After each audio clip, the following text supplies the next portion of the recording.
For Louisiana versus all y'all, Jarrett Roser here with senior Zachary defensive back Carlton Johnson II, CJ, who had some huge plays in the Broncos state championship victory against Ponchatoula last week to help the Broncos win their fourth state championship in the last 7 years.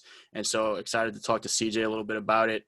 Man, let's just start with the week or so since then. What's it been like just around town, around school, all those things? How much excitement has been up in the air in Z-Town? It's been great. Everybody, they see the football players and things, congratulate us, let us know that, we did a pretty good job playing against those guys. Our coaching staff congratulate us a lot, letting us know that, we didn't have one of the best games, but we stayed focused and we kept towards our game plan while we were playing and we came back out on top. So, the city, everyone is happy, bringing in another state title. Not many schools get to do that for their city. So for us to bring in another state championship and also go 15-0, which is the first time in our school's history, that's great for us. Yeah, I'm glad you brought that up. That was something that I definitely wanted to come back to and ask you about because there have been some great teams there, but y'all are the first group to do that and do it perfectly.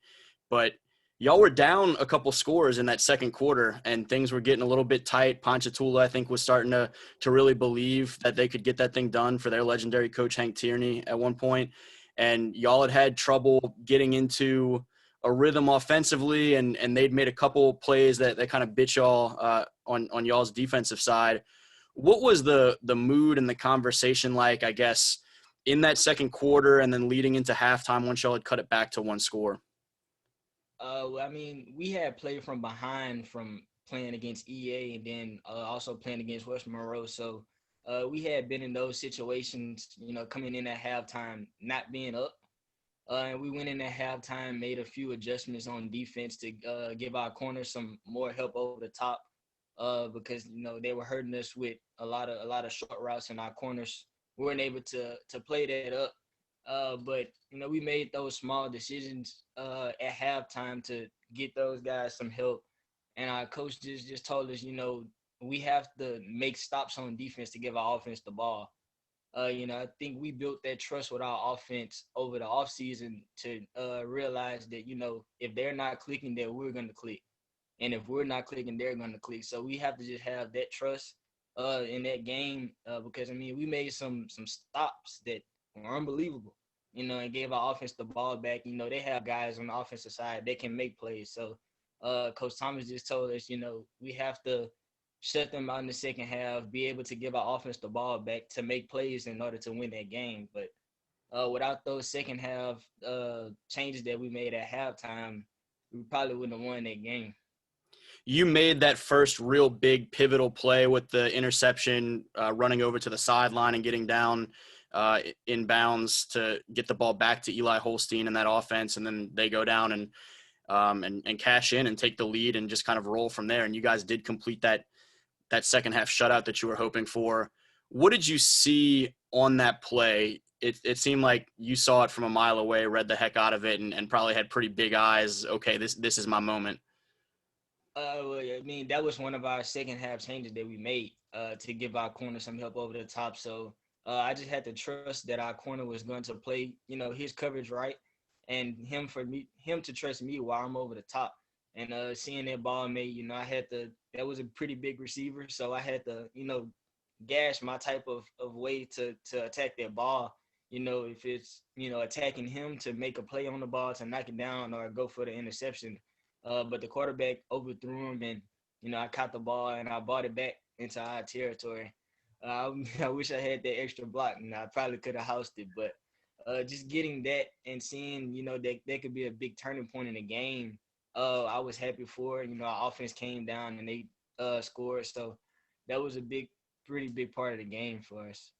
You mentioned the size of Ponchatoula's receiving weapons, and you guys had to deal with that kind of matchup problem and find ways to match up against guys that were, I mean, Cody Finley's like 6'5", 6'6", and none of the other guys are all that much shorter.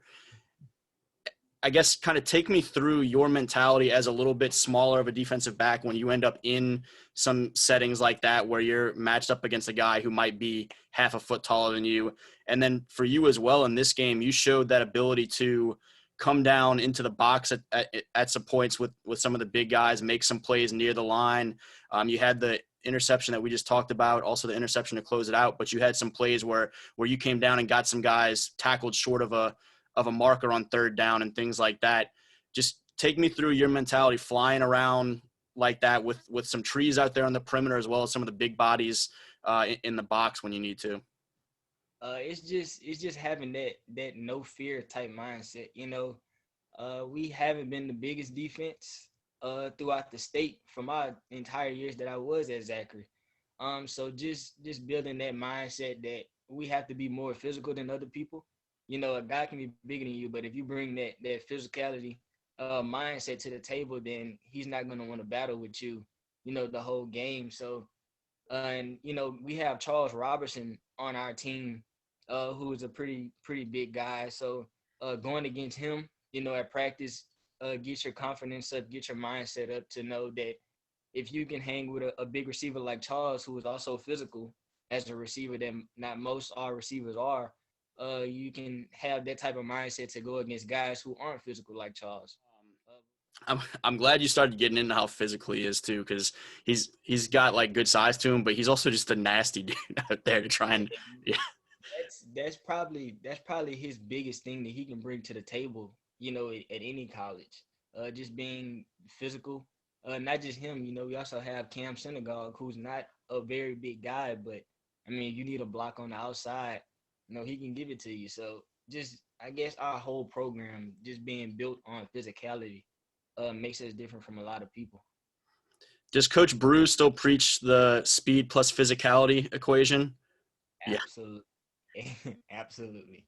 He tell us all the time on defense, when you get to the ball, be there physically. When you get there, first two people, you wrap up, but everybody else is going after the ball. So, and then we work pursuit drills like it's nothing at practice. So everybody flying to the ball, all 11 heads to the ball.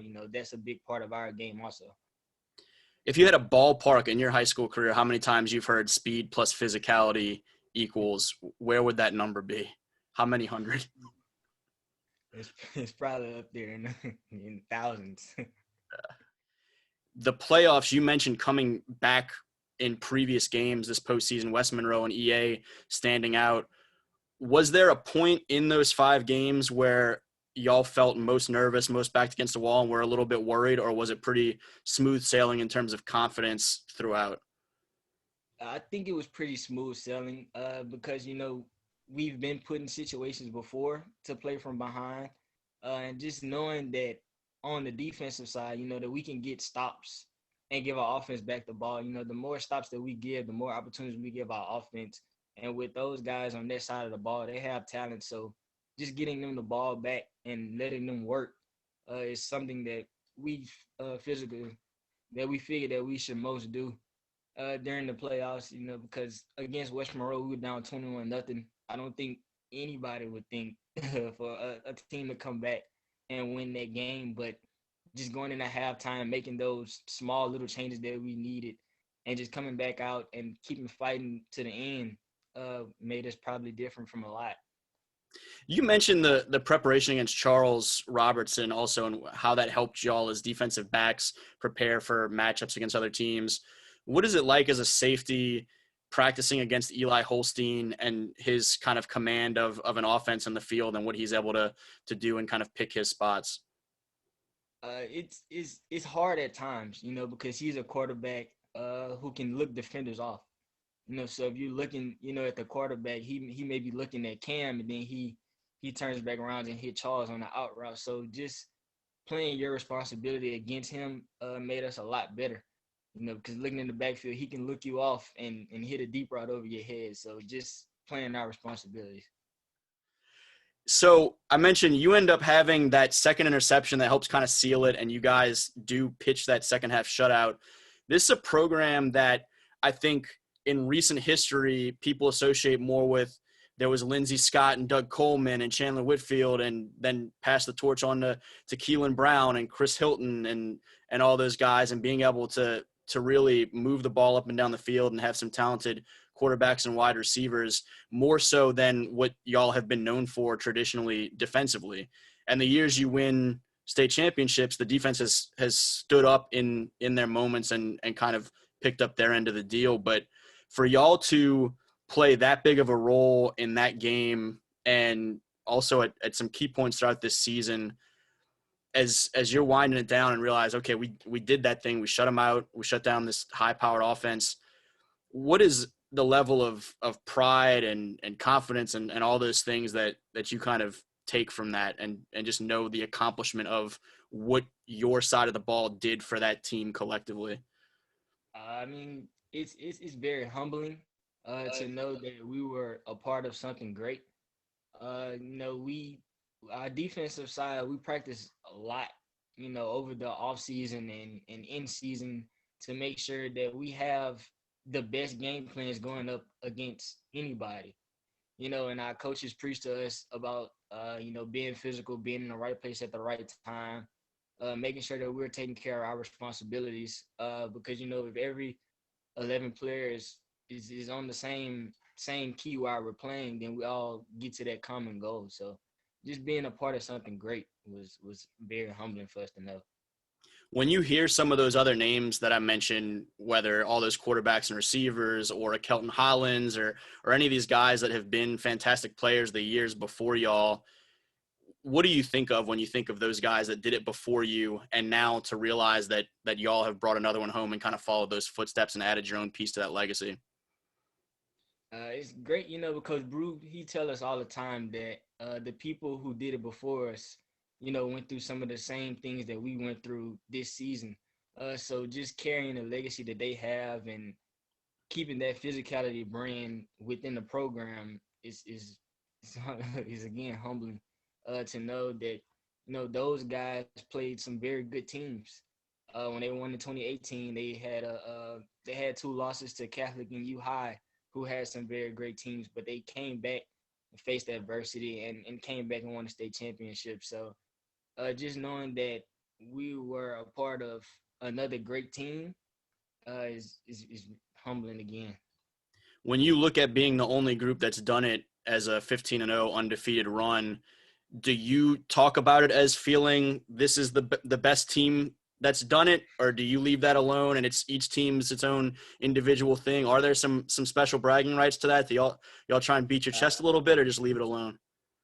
Nah, we kind of leave it alone, because every team has their own identity. So, you can't really compare to other teams because, again, our defense, wasn't as big as a defense in 2017, 2018. So we kind of leave it alone. So what's next for you, man? You have another semester of high school and then head off to college. I know you've heard from a college or two so far about maybe playing some football, and whether or not that works out, you have your academic plan, and so just kind of waiting to see how some things go. What does that conversation look like for you? Who are you hearing from football wise? What are your plans if the football side doesn't pan out? Recently I just talked to Belhaven University. I talked to Coach Vaughn last Thursday. He came down and talked to me. But I'm still having my options open with football. I also am a track athlete, so I have my options open for track. But if not, I'm looking to attend Lamar University and major in nursing on the academic route. What draws you to that field? Talking about just if it ends up being the nursing route and academics, what made that be a career path that stands out to you once sports are done? It's just the urge to help people. We have a lot of things going on in the world that needs more nurses, and also being a male nurse, they don't have many male nurses in the nursing field. So I feel like that's a field that I can see myself in to be successful. And for any college coaches that potentially check this out and are kind of getting a chance to know you a little bit, whether it be a pitch to the Belhaven coaches or anywhere else, what do you hope that they would know about you and what you can bring to a program as an athlete, as a young man, any of those things, just a piece of the family? I'm bringing, a lot of hard work, a lot of dedication towards what's the common goal. I also bring a great football IQ towards any program, and just a very humbling human being coming to any program looking for an opportunity. CJ, appreciate you, man. Thank you. Yeah. Again, he's Carlton Johnson II, Zachary senior defensive back. He mentioned a multi-sport guy getting ready for his track seasons as well and winding down his high school career. And for Louisiana versus all y'all, Jarrett Roser.